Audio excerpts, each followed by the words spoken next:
समस्त महिला मानू मु कहीदेवा चाहे जे ए मुहूर्त होउछि ए शुभ मुहूर्त होउछि आपण मानकर प्रति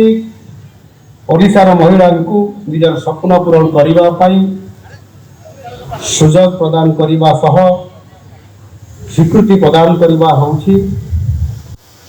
आमर अति प्रिय लोकप्रिय ये योजना सुभद्रा योजनार मूल उद्देश्य यह केवल सरकारी योजना नुहे यह आपण मानकर आम समस्तंकर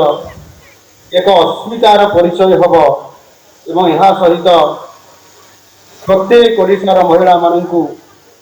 सेमानंकर स्वप्न सेमानंकर आकांक्षा को पूरण करिबारे निश्चित भाव में ये सुभद्रा योजना सहायक हम आई अवसर में आज ये जो सुभद्रा रथ आज शुभारंभ करा जाउछि आज प्रत्येक जिले में 30 जिले में 30 जगार आमर सरकारी स्तर में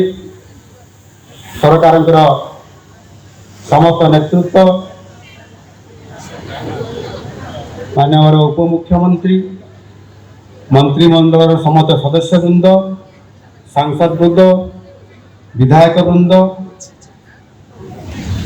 जिलापाल माने एवं समस्त उपस्थित अधिकारी मानकर नेतृत्व रे माँ भणी मानकर उपस्थिति रे प्रत्येक अंचल एवं भुवनेश्वर रे राज्य स्तरीय ये सुभद्रा रथर शुभारंभ पर सबू जिले में कार्यक्रम को प्रति जिले में करा निष्पत्ति नियाई सबू जगह समस्ते जलचंचल अच्छा माँ भणी मैंने खुशी अच्छा एवं सेठी मध्य एभली एक भव्य कार्यक्रम आयोजन करा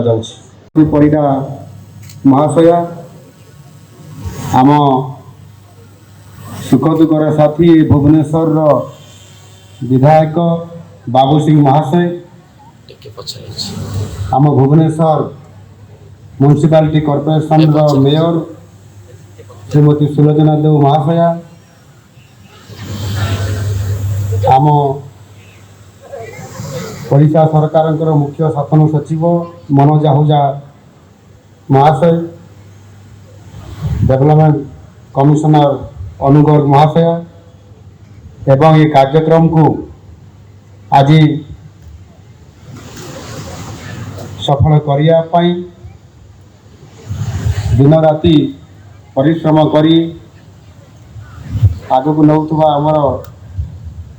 प्रिंसिपाल सेक्रेटरी शोभा शर्मा महाशया एटी उपस्थित थिबा विभागर तथा सरकार समस्त वरिष्ठ अधिकारी तथा नेतृत्व मंडली एटी उपस्थित थिबा सुभद्रा रथर शुभारंभ अवसर रे उपस्थित थिबा समस्त जनता